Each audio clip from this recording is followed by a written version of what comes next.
Hello and welcome to a fantasy Super Bowl edition of the Bleacher Report Fantasy Football Show. My name is Adam Levitan. As always, joined by Michael Leone to get you all set for Week 17 in the fantasy football streets. Leone, happy holidays. How's it going? It's going well. Happy holidays to you too. What kind of jersey are we working with here today, Mike? Like, I can't even tell what team that is, let alone is that a Quentin Johnston TCU jersey? That would be my first You guess. you're on the right track, but you got to think older, man. I mean, we don't deal with Oh, these new okay. players. LaDainian Tomlinson TCU jersey. Ding ding ding. Yes, we got a winner. Ah. Back when I was a teenager and wore larges and this thing's like draping off me like a dress, but it works. On today's show, we are going to discuss players who we think will win the fantasy title for you this week. We'll hit on four that we think are pretty standard, clear ones, and then maybe a couple sneaky starts for the people as well. We are also men of the people, so we are here to help. If you have a question, you can go ahead and type it in the chat. If it's a good one, maybe we will get to it at some point during the show. Let's get into it here, Leone, with our list of players who could win you the week in Fantasy Super Bowl week. And we will start with Trey McBride. Falcons did a great job on Trey McBride on Sunday. I mean, they were intent on not letting McBride beat them. You saw that lead to Elijah Higgins get a bunch of catches. They'd have Jesse Bates, who was one of the best cover safeties in the entire league. Now Trey McBride gets to play the Bengals, who have just been inept at defending tight end for years on end now. So if you were able to survive that Trey McBride dud in week 16, he is set up for a monster game here in week 17. I think pretty easily the best tight end play on the slate by a mile here. Leone, any more thoughts on Trey McBride? Yeah, we actually asked Copilot for the defense that gives up the most points to the tight end position. You'll be shocked to hear, Adam, that it is the Cincinnati Bengals at 14 and a half points per game. Um, which is really in line with what we've been talking about all season. A team that historically allows a ton of production to the tight end position stylistically and just for whatever reason. And in our DVP tool over at Establish a Run, we have this inflating opposition fantasy points more than any other matchup at QB, running back, wide receiver, or tight end. So that's why we harp on it each week. You get McBride, who has seen at least 8 targets in like almost every game but one this season. I think 7 is his low. It's just such an insane floor for a guy with a 74% catch rate for his career. And he's added the touchdowns. I mean, he almost had another touchdown last week, and Jacoby Brissett has really unlocked this offense and helped McBride take it to another level. So he's set up to absolutely smash this week. Yep, nice bounce back spot for all of the Cardinals here this week. Second on the list is RJ Harvey. You know, when you are getting catches, and any time that you play for Sean McVay, you play running back for Sean McVay, you get catches, and then you get the goal line work also, which RJ Harvey's been getting, you can score a ton. But the thing that I really liked about RJ Harvey's game against the Jaguars, he was bumping off of guys, not going out of bounds, running into guys, running away from guys also. I mean, he looks like an explosive player. And then to get the goal line and the pass catching stuff is just so valuable against the Chiefs team playing with their third string quarterback this week. So yeah, really excited to have RJ Harvey here down the stretch. Leon, anything to add on Mr. Harvey? Yeah, obviously it went a little bit lucky for RJ Harvey fantasy owners with the injury to J.K. Dobbins, but this is the reason that we draft kind of rookies for them to ascend and take over the second half of the season. You mentioned him looking more explosive, more comfortable, getting work in all facets of the game. I think he scored in like 4 straight games. And this matchup against KC, we were worried about last time, but yeah, with KC out of playoff contention, under the third string quarterback, you've got Denver's 13-point favorites in this one. Game script sets up really well. Even if they're not super efficient running the ball, their defense should provide the offense plenty of short fields and really strong opportunities for Harvey to find the box once or twice. Indeed. All right. Let's get to some chats from the people. And we do have some sneakier starts coming up here on the list for anyone looking for some sneakier starts this week. But let's get to some questions from the people. And by the way, it is very early. We normally do the show on Thursday. We are doing the show on Tuesday. So these will be initial first look, first gut replies. Nick's Patriots says Jared Goff or Jacoby Brissett. So we saw Brissett finally come back to earth, coincide with Marvin Harrison returning, which I'm honestly not sure Marvin Harrison returning is a good thing for Jacoby Brissett. I'm not just saying that. I really think it might have messed up what they've been doing with Michael Wilson. You also have Jared Goff in a very difficult passing matchup here against the Vikings. So this is a tough one here, Leone. Any thoughts, Goff or Brissett? I actually like Jacoby in this one. They had a weird, it's the only game they've had a negative pass rate over expectation with Jacoby at quarterback. So it was kind of a weird game plan last week. Would expect them to get back to really chucking the ball. And they have almost the same team total as Detroit, which is crazy, except instead of Detroit 7-point favorites, Arizona 7-point dogs, the pass volume should really skew Jacoby's way over Goff. So I would actually take him and, the dream kind of shootout potential against Cincinnati. Yep, like it. Cosmic Opal says Javante Williams or Jalen Warren. So Jalen Warren got, I don't want to say lucky, but he had two 45-yard touchdown runs against the Lions. I mean, that stuff is pretty unsustainable. We're seeing Kenny Gainwell play more in passing situations and sometimes even play more in base. On the other side, Javante Williams lost a little bit to Malik Davis here down the stretch, but still has a really good role. Any thoughts on this one, Leone? Jalen Warren or Javante Williams? I think I'd go Javante Williams. I just think higher scoring potential in this environment. Keeping an eye on the neck injury that's kind of had him on the injury report last couple weeks, but assuming that's relatively clean, prefer him against Washington as opposed to Warren against a pretty strong Browns defense. All right. Jason Bouchard has a hashtag how rich question. He says Josh Allen or Drake May. I mean, listen, man, I love Drake May. It'd be really hard for me to sit Josh Allen. I understand that the Bills have a difficult-ish matchup against the Eagles. Josh Allen in some of these really big games against really good opponents, I think he plays up to the level and can play down to the level of his competition. Also, this should be up to the level, and I think the Bills play so much better at home. So obviously, I love Drake May, but I think this is pretty easily Josh Allen for me. Leone, any more thoughts on that one? May versus Allen? I'd go Allen, but I definitely understand the question with Yeah, how horrendous this Jets team has been, leading to, a team total that's a handful of points actually higher on the New England side. So yeah. I definitely get the question, but yeah, I just can't face not having Allen's ceiling and an explosive, 30 plus point game potential in the lineup.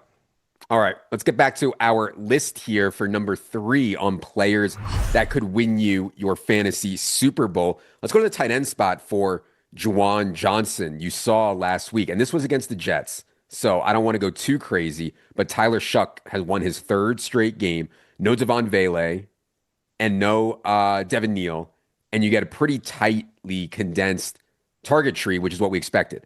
Most of it is going to Olave and Juwan Johnson. Titans are also much better against the run than the pass. I do not think the Saints will hesitate to have another pass-centric game plan. So I know we were on Juwan Johnson last week, talked about him, on him again here this week. Leone, thoughts on Juwan? I think, had like a 16, 17% target share. It's really condensed target tree with the injury. And I mean, I don't know if we'll see it again, but the Saints just went full YOLO last week. They ran 54 called pass plays, 12% pass rate over expectation after being negative for like 5 or 6 straight weeks. Their pace of play is always fast under Kellen Moore, but this was, we have this as their fastest pace game over expectation since week 1.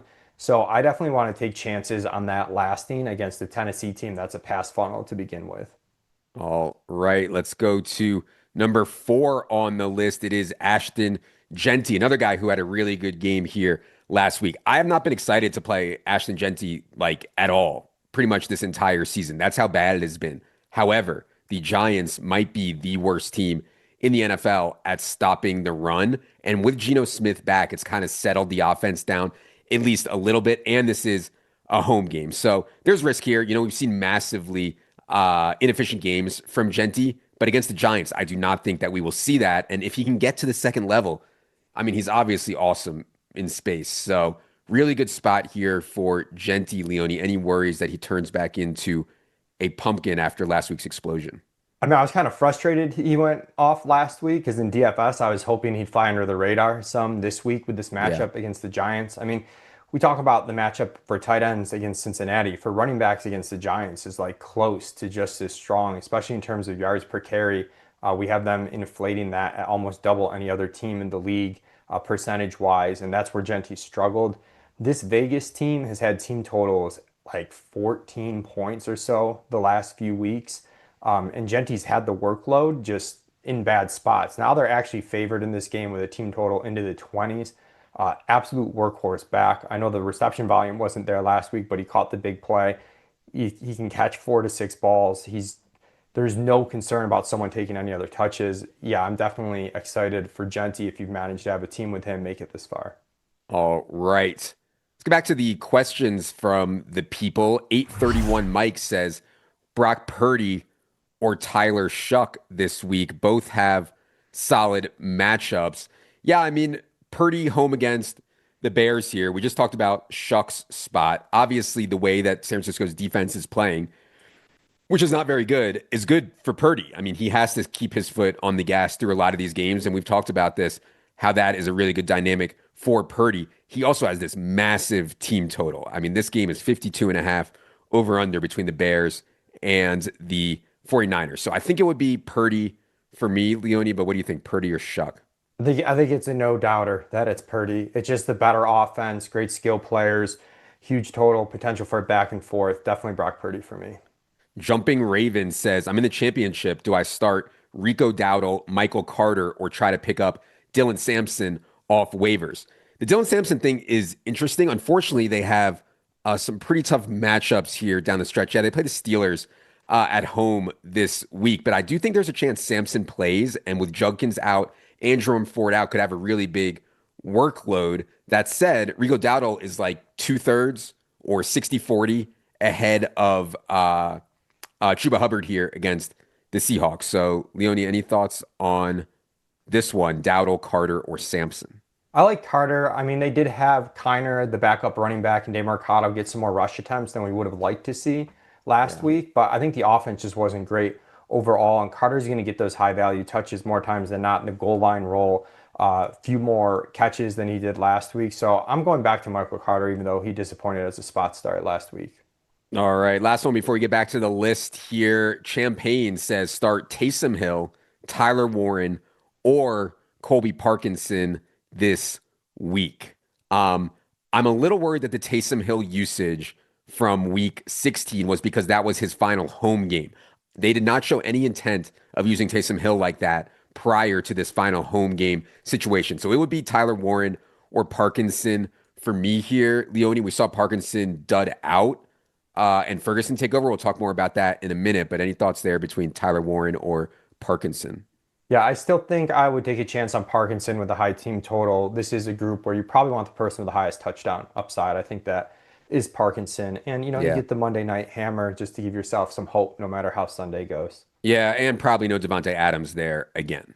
All right, let's get back to our list here. We just mentioned the Rams tight end situation. Number 5 on the list is Terrence Ferguson. So, we talked last week. I don't know if we talked on here about it, but Ferguson and Colby Parkinson run roughly the same amount of routes. Now, Parkinson has had a bit of a better red zone role, but I don't think that there's that big of a gap between them.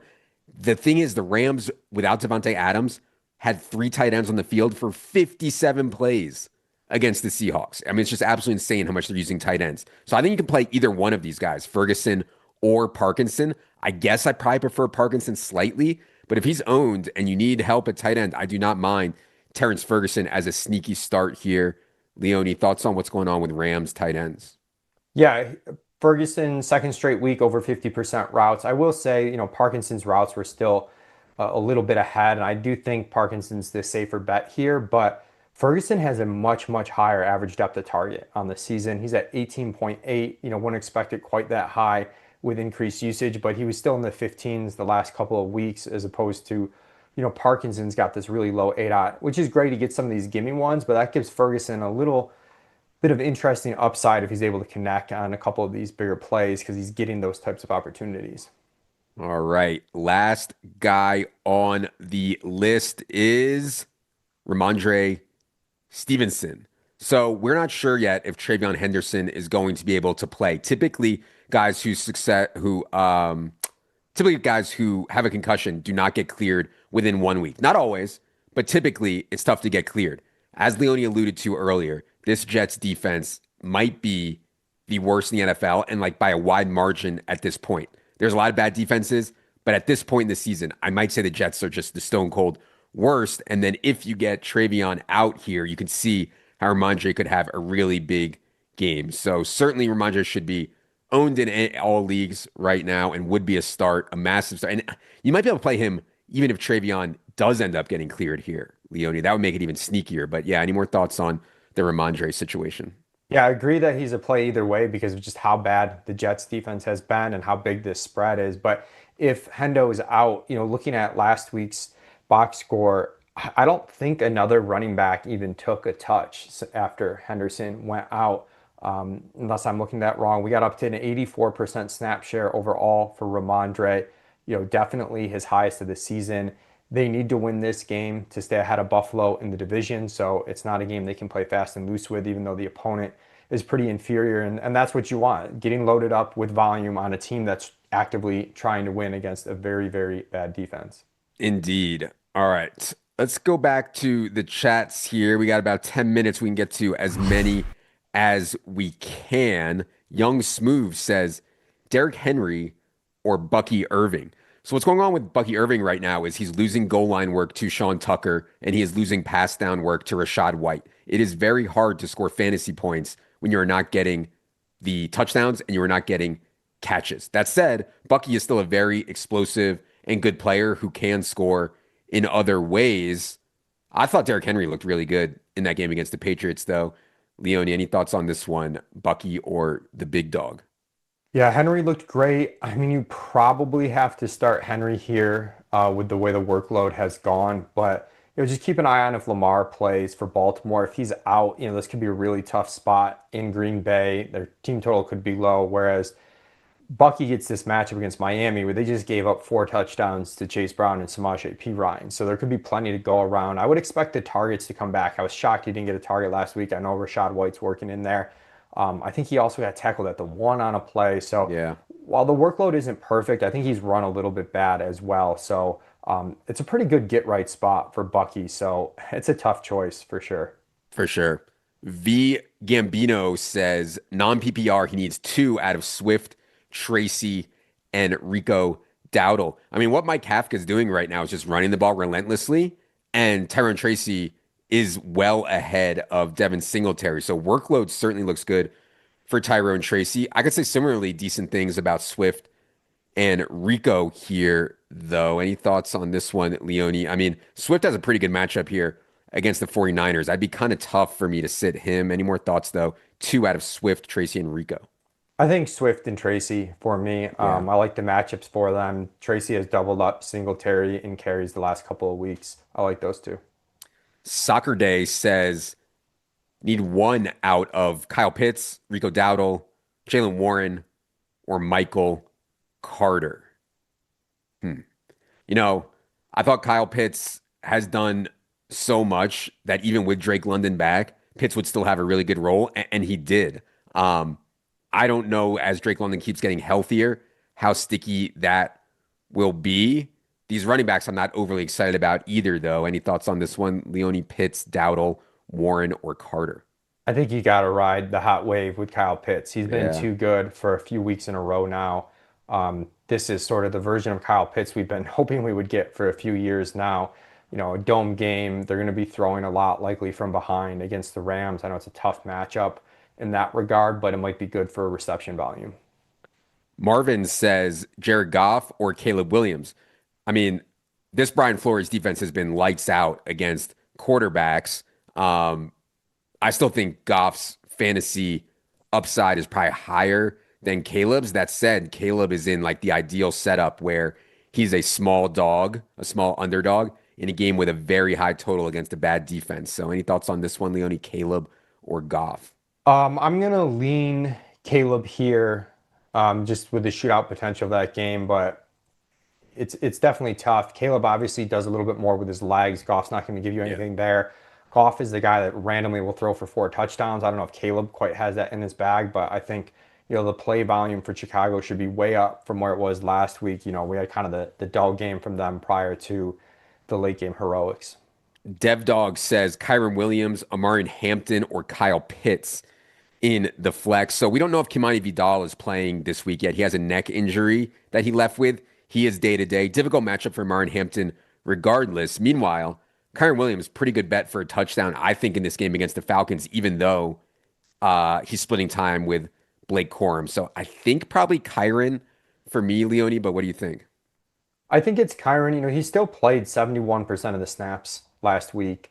I know Corum's run really hot on the touchdowns, but Kyron's also the one that's getting a little bit more involved in the pass game. He had a double-digit target share last week with Adams out. We think he's probably going to be out again, so I'd go Kyron here, but probably would rank it Kyron. I guess Kyron and then Hampton and Pitt's pretty close. Yeah. Let's get to a couple questions from our friends in the YouTube streets. Jay Tishim says Taysom Hill or Juwan Johnson. Yeah, I just expressed my concern about Taysom Hill's usage being a one-off thing for his last home game as a Saint. So I would go with Juwan Johnson there. Campaign's one we already got. B Hoff 80 says, can you really trust Colston Loveland with Caleb Williams and the offensive scheme Ben Johnson runs?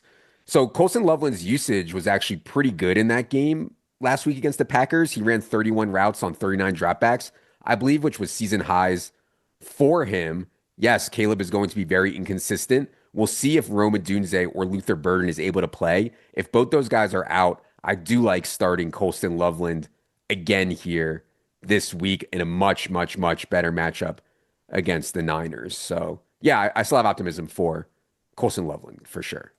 Yeah, agreed. Career high, 83% snap share for him last week. Let's get back to a couple other chats here. Trevor Lawrence. Wow, Trevor Lawrence is in the chat. Shout out to you.